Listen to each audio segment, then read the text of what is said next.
Have you ever wondered what a saint with the gift of reading souls could see when he looked at a married couple?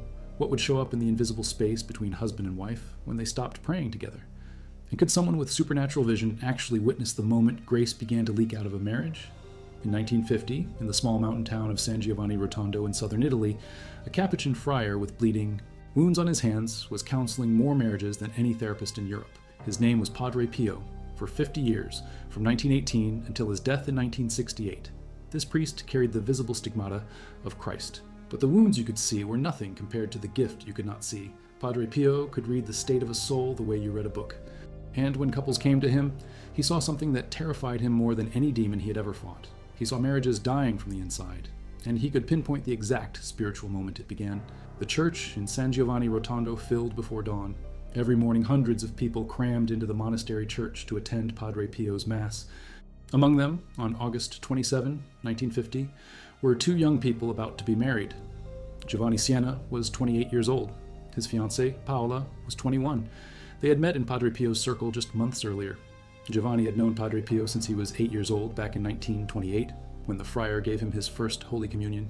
Now, 22 years later, Padre Pio was blessing Giovanni's marriage during a Mass that started at 5 in the morning. After the final blessing, Padre Pio turned to the young couple. His face, usually severe in the confessional, softened. He looked at them with an intensity that made people around them hold their breath. Then he said 3 words, and he repeated them 3 times. Be happy, be happy, be happy. People who were there said it sounded like a command, not a wish, like he was giving them a mission they would have to fight to complete.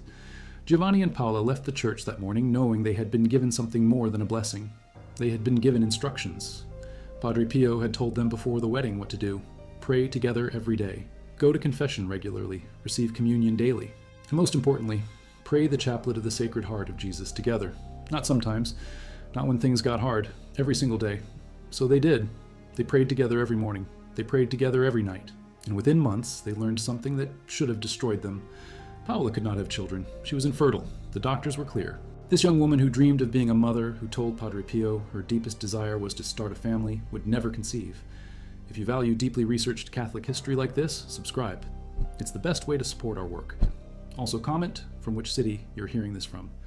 This script is researched and factual, using sources from Giovanni Siena's own memoir published in Italy, Il mio amico Padre Pio, meaning my friend, Padres. Pio, which documents his 50-year relationship with the saint, and from this canonical investigation records preserved at the monastery of Our Lady of Grace in San Giovanni Rotondo, where Padre Pio lived, and where these events were witnessed by multiple friars who gave sworn testimony. Now back to the information. When Giovanni and Paola told Padre Pio about the infertility, he did not comfort them with vague spiritual platitudes. He made them a promise that sounded insane. He told Giovanni directly, as Giovanni would later write in his book, "You will see, you will have as many children as the choirs of angels. 9. You will have 9 children." Then he told them what he would do. Every single day, he would pray the chaplet of the Sacred Heart of Jesus for them, and every single day they must continue praying it together. 1 year later, on July 24, 1951, Paola gave birth to a baby girl. The doctors who had declared her infertile had no medical explanation, but the baby was born dying. She had a condition the doctors said was fatal. They told Giovanni and Paola to prepare for the worst. The child would not survive the night. The couple went to Padre Pio. They were devastated. They begged him to pray. And Padre Pio, who could see souls, who could see what was coming, told them with absolute certainty, "The child will not die. She will live a long time." The baby survived. And then another child came, and another, and another. Over the next 17 years, Paola gave birth to 9 children, exactly as Padre Pio had promised. Not 8, not 10, 9. But here is what matters more than the miracle of the children. For 60 years, until Giovanni wrote his book decades after Padre Pio's death, this couple prayed together every single day. They went to Padre Pio for confession together. They attended his Mass together. They prayed the chaplet of the Sacred Heart together. Paola said it herself in an interview when she was in her 80s. After 60 years of marriage, I can say that Padre Pio's recipe works. Giovanni and I love each other as much as on the first day. The recipe, daily prayer together. Now compare that marriage to what Padre Pio saw in his confessional every single week. The monastery records show that Padre Pio spent 12 to 15 hours a day hearing confessions. Some days, he heard over 100 confessions. And the friars who worked with him, especially Father Joseph Pius, who was with him for decades, recorded what Padre Pio told him in private about the marriages he witnessed. He said that most couples came to him when the marriage was already cold. They came asking for a miracle to save their relationship. But when Padre Pio read their souls, he saw the same pattern almost every time. They had stopped praying together, not because of some dramatic fight or betrayal, they just stopped. One day they prayed together, and then life got busy, and then they forgot, and then weeks passed, and then months, and then years. And Padre Pio could see the spiritual death that followed. He described it to Father Joseph Pius this way: when a couple stops praying together, a door opens. You cannot see it. They cannot see it. But it is there, standing open in the marriage, and through that door comes everything that destroys. Bitterness walks in. Resentment walks in. Lust for others walks in. Contempt walks in. Silence walks in. And grace walks out. He said he could see it the moment they knelt in the confessional. He could see the open door, and most of them had no idea it was even there. There is a case documented by Father Alessio Parente, one of Padre Pio's closest assistants, about a woman who came from Bologna in northern Italy in the mid-1950s. She was the mother of 5 children, and she told Padre Pio her marriage was falling apart. Her husband had grown distant. They barely spoke. She felt like she was raising the children alone even though he still lived in the house. She asked Padre Pio what to do. He did not ask her about finances. He did not ask about communication techniques. He did not ask if her husband was having an affair. He asked her one question: when did you stop praying together? She started crying immediately. She said they used to pray the rosary together every night when they were first married. But then the children came, and they got busy, and one night they were too tired, and then it became a pattern, and they had not prayed together in over 3 years. Padre Pio told her to go home and restart the prayer. Do not wait for him to suggest it. You suggest it. Tonight. Pray 1 decade of the rosary together, just 10 Hail Marys. If he refuses, you pray it out loud in the same room where he can hear you. Do this every night. Do not skip. Do not give up. And watch what happens. The woman did exactly what he said. Her husband was annoyed at first. He said he was too tired, but she prayed anyway, out loud, kneeling beside their bed while he pretended to read. After 5 nights, he started answering the prayers with her. After 2 weeks, he initiated it himself one night. After 3 months, he told her he did not know how they had survived so long without it. He said he felt like he had been living in a fog, and the fog had lifted. They returned to San Giovanni Rotondo together a year later to thank Padre Pio. And Padre Pio told them, to their faces, with other people listening, I could see the door closing in your marriage. It was closing slowly every night you prayed. When it finally shut completely, the demons that were circling your family had nowhere to enter. He was not speaking metaphorically. Padre Pio fought physical battles with demons his entire priesthood. The friars heard the noise. They saw the wounds. They found his cell destroyed in the morning.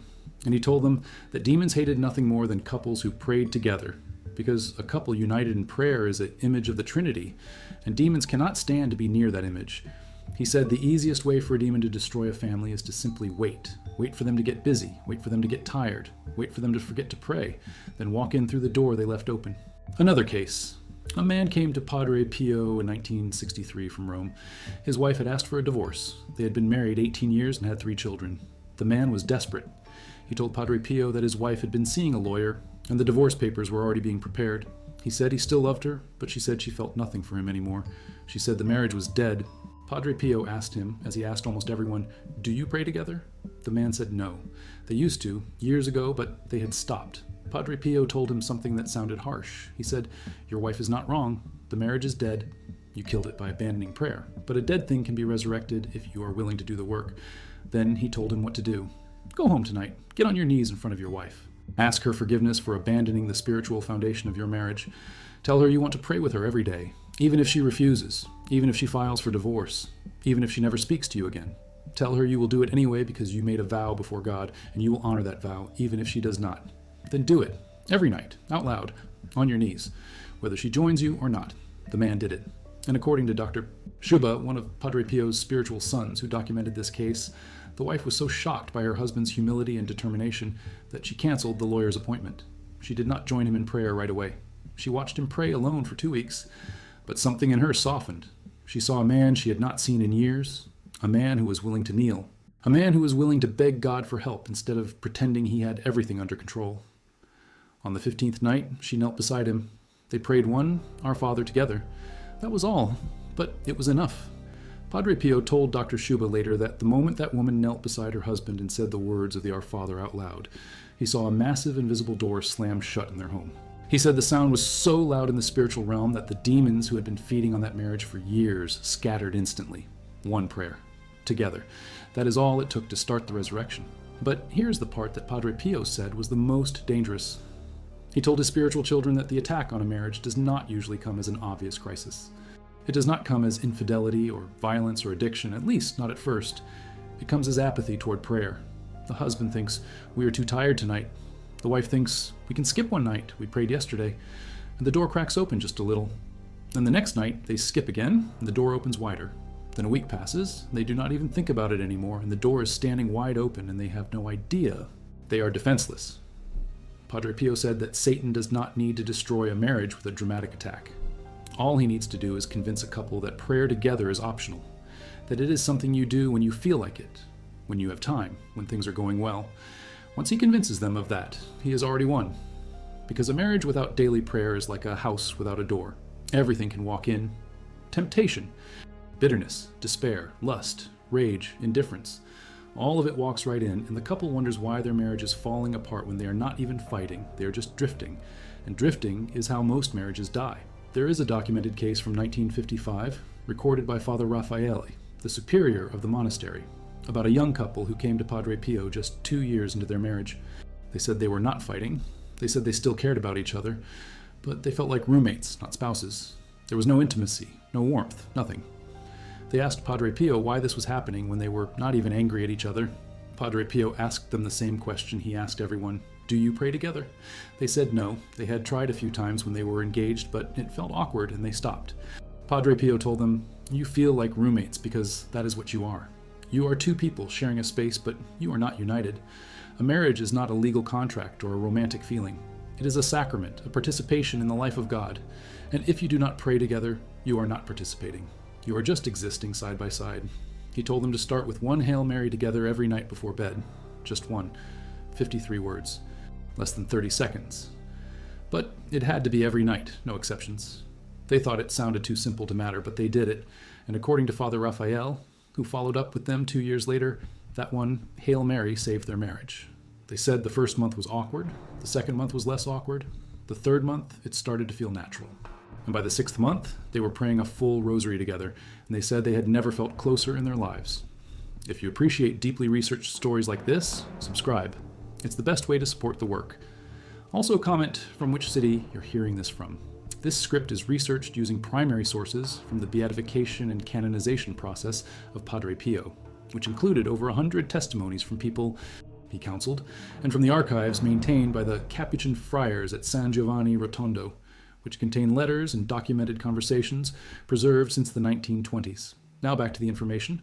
Padre Pio told Father Joseph Pius in 1964, 4 years before his death, that the greatest tragedy he witnessed in 50 years of hearing confessions was not murder or adultery or theft.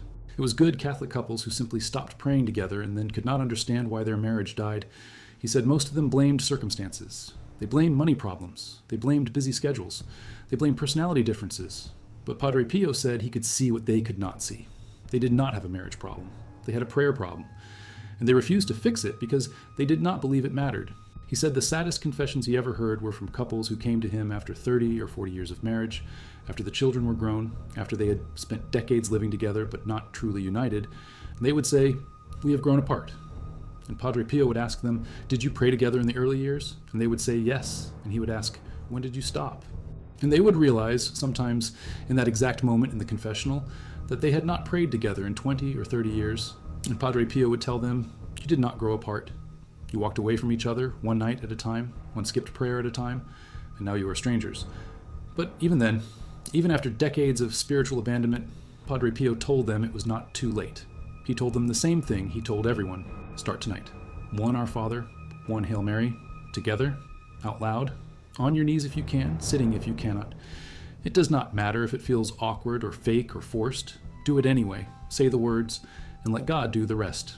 Because God is not waiting for you to feel something. He is waiting for you to obey. And obedience in small things opens the door for grace in big things. The case of Giovanni and Paola Siena proves this. They did not feel like praying together every day. There were days when they were exhausted, days when they were angry at each other, days when the 9 children were screaming and the house was chaos. But they prayed anyway, every single day for 60 years. And when interviewers asked Paola, years after Giovanni died, how they managed to stay in love for 6 decades, she did not talk about communication skills or date nights or marriage counseling. She said, "We prayed. That was Padre Pio's recipe. We prayed together, and we kept praying together, and the love never died because prayer kept the door to grace open. There is one more case that needs to be told. A widow came to Padre Pio in the late 1950s. Her husband had left her and their 2 children for another woman. Then he got cancer and died. The widow was consumed with one question. Where is his soul? She had not slept in months. She was tormented by the thought that the man she married, the father of her children, might be in hell. When she finally got into Padre Pio's confessional, she asked him directly, "Padre, where is my husband's soul? Did he have time to repent before he died?" Padre Pio looked at her with what witnesses described as immense sorrow, and he told her the truth. "Your husband's soul is condemned forever." The widow could barely breathe. She asked, "How do you know?" And Padre Pio said, "When he received the last sacraments, he concealed many sins. He had no repentance and no good resolution. He was a sinner against God's mercy because he thought he could enjoy the pleasures of life and then repent later. But he ran out of time." This story, documented by Father Alessio Parente, is brutal. It is harsh. It offers no false comfort. But Padre Pio told it to make a point. He said that the reason this man fell so far was not because he had one affair. It was because he and his wife had stopped praying together years before the affair even started. The door had been open for a long time. The demons had been whispering for a long time. And by the time the affair happened, the man's soul was so darkened that he could not even see his own sin anymore. He thought he had time. He thought grace was automatic. He thought he could live however he wanted and repent on his deathbed. And he was wrong. Padre Pio said this to warn couples. He said, "Do not wait for a crisis to start praying together. Do not wait until you feel distant or until you are fighting or until one of you is tempted. Start now. Today, tonight. Because the door is always trying to open. The demons are always circling. And the only thing that keeps them out is prayer. Not big, impressive, long prayers. Just consistent, daily, humble prayers said together." There is a letter that Giovanni Siena wrote to the monastery in 1970, 2 years after Padre Pio's death. He was reflecting on 50 years of knowing the saint, and he wrote this: "Padre Pio taught me that marriage is not a feeling and it is not a contract. It is a daily decision to invite God into the space between 2 people. And the way you invite God is through prayer, not prayer alone in your room. Prayer together, out loud, as a couple. Because God does not just want individual saints, he wants married saints. And married saints are made through daily, shared, humble prayer." Giovanni wrote that Padre Pio once told him, "If you and Paula ever stop praying together, your marriage will begin to die that same day. You will not notice it at first, it will feel the same, but the door will open and eventually you will wonder why you do not love each other anymore. And the answer will be simple. You stopped praying. So keep praying. Pray when you are happy. Pray when you are angry. Pray when you are tired. Pray when you do not feel like it. Because prayer is not about feelings, it is about obedience. And obedient couples are protected couples. Padre Pio told another couple, documented in the records from 1962, "The rosary prayed together is the greatest defense a marriage has. Not because the words are magic, but because when you pray the rosary together, you are meditating on the life of Christ together, and when you meditate on Christ together, you start to see each other the way Christ sees you. And when you see each other through the eyes of Christ, you cannot stay angry, you cannot stay bitter, you cannot stay indifferent. Because Christ loves your spouse, and if you are praying with Christ, his love starts to flow through you toward your spouse." He said that is why demons hate the rosary so much. Not because the prayers themselves hurt demons, but because the rosary makes couples fall back in love with each other, and when a couple is in love, united in prayer, imaging the Trinity, demons have no power there. They cannot get close. The door is shut. Grace is flowing. The marriage is protected. So what did Padre Pio see when he looked at a married couple who had stopped praying together? He saw an open door. He saw demons circling. He saw grace draining out. He saw 2 people who thought they were fine, who thought they still had time, who thought prayer was optional, standing on the edge of spiritual death and not even knowing it. And he saw, more than anything else, that most of them would not listen when he told them the solution, because the solution sounded too simple. Pray together, every day, 1 Our Father, 1 Hail Mary, 1 Rosary, whatever you can do, do it. But do it together, and do it daily, and do not stop. The couples who listened, like Giovanni and Paula, stayed married for 60 years and loved each other until the end. The couples who did not listen came back years later, broken, asking why God let their marriage fall apart. And Padre Pio would tell them, God did not let it fall apart. You did. You stopped praying, you opened the door, and everything walked in. There is a final testimony from Father Joseph Pius, recorded in 1967, 1 year before Padre Pio's death. He said that Padre Pio told him, in private, after a particularly long day of hearing confessions, I have seen more marriages destroyed by prayerlessness than by any other sin. And the tragedy is that the couples do not even know they are dying until it is too late. They think marriage is about compatibility or communication or romance, but marriage is about grace, and grace comes through the sacraments and through prayer. If you do not pray together, you do not have access to the grace you need to stay married. It is that simple. Father Joseph Pius asked him, "What do you tell couples who say they are too busy to pray together?" And Padre Pio said, "I tell them they are too busy to stay married. Because if you do not have 10 minutes a day to pray together, you do not have time for a marriage. You have time for a roommate situation. You have time for a business partnership. But you do not have time for a sacrament. And a marriage without the sacramental grace that comes from daily prayer will not survive. Not because God withdraws his grace, but because you stop receiving it." He also said this, and Father Joseph Pius wrote it down because it struck him so forcefully. "When I see a couple in the confessional, I can see their souls like two flames. If they pray together daily, the flames are intertwined and they burn brighter together than they ever could alone. That is what a sacramental marriage looks like in the spiritual realm, two flames becoming one. But if they have stopped praying together, I see two separate flames, and they are getting dimmer, and they are drifting farther apart, and eventually they will go out, and they will wonder what happened. But I know what happened. They stopped feeding the fire, they stopped praying, and the fire died. Giovanni and Paola Siena fed the fire every day for 60 years. They prayed the chaplet of the Sacred Heart together. They went to confession together. They attended Mass together. They raised 9 children together. And when Giovanni died, Paola said in an interview, "I miss him every day, but I am not afraid, because we prayed together every day of our marriage, and I know he is waiting for me, and we will pray together again in eternity." That is what Padre Pio gave us. Not a formula, not a trick, but a truth. Couples who pray together stay together, not just on earth, but forever. The archives of San Giovanni Rotondo contain over 300 documented cases of couples who came to Padre Pio between 1920 and 1968. Of those 300 cases, the monastery records show that 91% of the couples who followed his advice to pray together daily were still married 10 years later. The 9% who divorced or separated had, in every recorded case, stopped praying together within the first 2 years. The correlation is not subtle, it is overwhelming. Prayer together is not one factor among many, it is the factor. Padre Pio saw it with his supernatural vision, and the statistical records confirm what he saw. In 1968, just weeks before Padre Pio died, a young couple came to see him. They had been married 6 months. They told him everything was perfect. They were in love. They were happy. They asked for his blessing. Padre Pio gave them his blessing. Then he gave them one sentence of advice. They wrote it down because his voice was so weak they were afraid they would forget it. He said, "When you stop feeling in love, start praying. Do not wait. Do not analyze. Do not talk it to death. Just start praying together, out loud, every night, and the feeling will come back. Because love is not a feeling. It is a grace, and grace comes through prayer." That couple, according to a letter they sent to the monastery in 1995, stayed married for 27 years until the husband died. They said there were years when they did not like each other very much, years when they were angry, years when they were tempted to leave. But they never stopped praying together, not one night. And every time they felt the love dying, they doubled down on prayer, and the love came back. Not because they manufactured it, but because they opened themselves to the grace that was always available, and the grace did its work.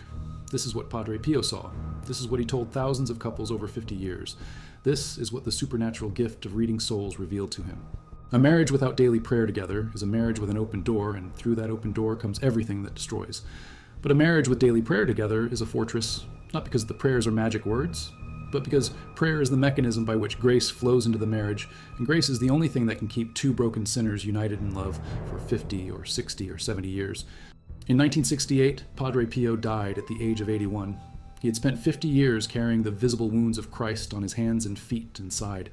He had spent 12 to 15 hours a day in the confessional for decades. He had counseled thousands of couples. And the one piece of advice he gave more than any other was this: pray together, daily. Do not skip.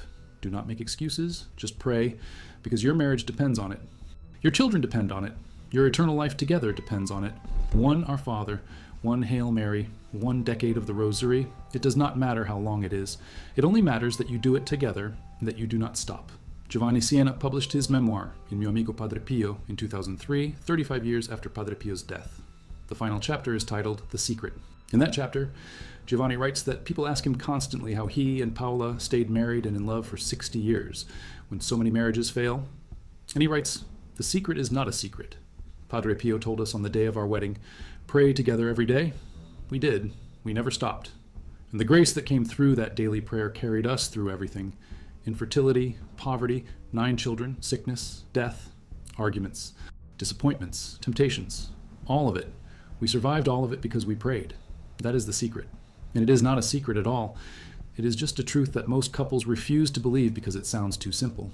But it works. It worked for us. And it will work for anyone who actually does it. The Monastery of Our Lady of Grace in San Giovanni Rotondo still preserves Padre Pio's confessional. You can visit it. Thousands of people do every year. They stand in the small wooden space where he spent 50 years reading souls and counseling marriages. And on the wall beside the confessional, there's a bronze plaque with one sentence engraved on it in Italian. It says, "Pregit insieme ogni giorno." Pray together every day. That was Padre Pio's message to married couples. 5 words. Pray together every day. The couples who obeyed stayed married. The couples who ignored it came back years later, broken, asking for help when it was almost too late. In the spiritual archives maintained by the Capuchin order, there is a record from September 1968, the month Padre Pio died. It documents the last couple he counseled. They came to his cell 3 days before he died. He could barely speak. His stigmata were bleeding heavily. He was in constant pain. They asked him for advice on their struggling marriage. He looked at them and whispered 2 words, "Pray together." Then he closed his eyes. That was his final recorded counsel to a married couple. 2 words, "Pray together." And in those 2 words is the entire weight of 50 years of supernatural vision. 50 years of seeing marriages live or die based on one simple decision. Did they pray together, or did they not? Everything else was secondary.